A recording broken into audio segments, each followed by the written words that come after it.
crusher there as it's intercepted. Picked off at about the 31. And they are going to set up shop at the 32-yard line.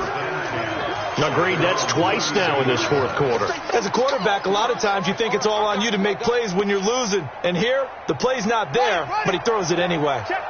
From the 32 now, here's 1st and 10. Gonna give this time to the tailback.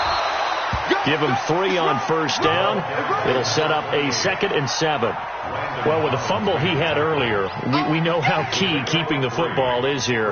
That fumble earlier probably at the forefront of his mind. Just hold on to this thing. It's also at the forefront of the mind of the guys who are trying to get the ball from him. And since they've seen him drop it on the ground before, they're doing everything possible to have him do it again. They need that turnover.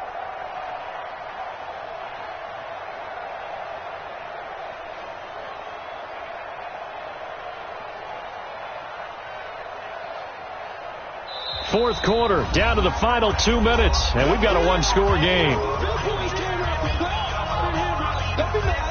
So the Cardinals, they've got the football here as we get you reset. They've got a 2nd down now as they search for a way to get this one to the finish line. They'll keep it on the ground. Stanley. Call it a gain of 5 there on the run, but they'll remain a yard or 2 short here with 3rd down coming up. And this is an absolutely big 3rd down that's been set up here, partner, and there's no other way to put it.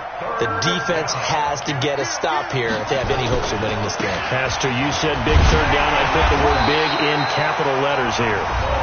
Now the Seahawks going to use the first of their timeouts as they'll head to the sideline and talk over what to do next. Here comes the Cardinals punter now as he'll kick it away for the 2nd time.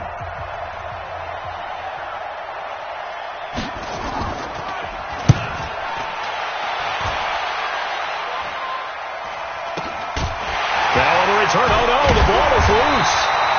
And now hang on here. The door, can you hear it? It's a little open. Or is that the squeaky hinges that I'm hearing right now?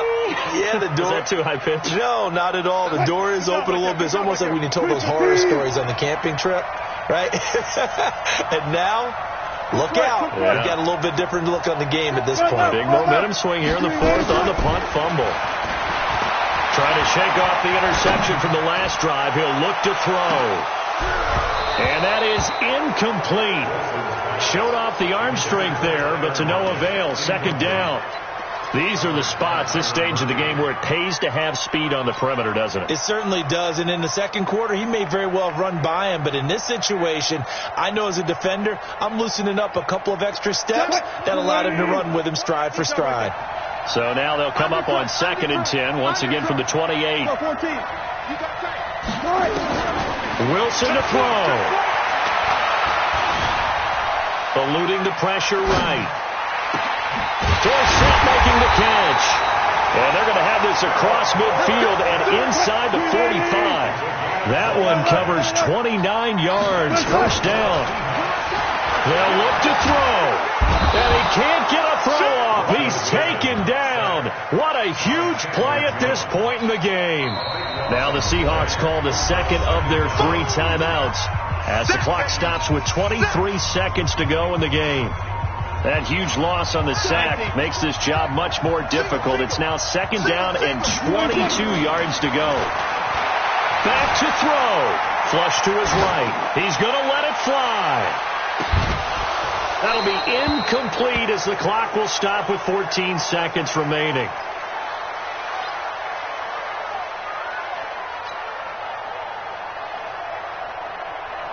An incomplete pass on that last play, and that means they'll need to come up with something here on 3rd down.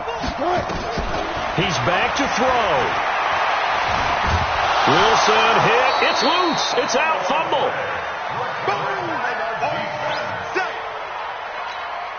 So they'll quickly now signal for the timeout. And it's definitely not looking good, but at least they'll have one final play to hope for that miracle and get them in the end zone. 1 score down. Here we go. They're going to go for it here on 4th down. One last shot for Wilson. Forced out to his left. Now a desperation throw deep downfield. And it's incomplete. So their final drive comes up empty. And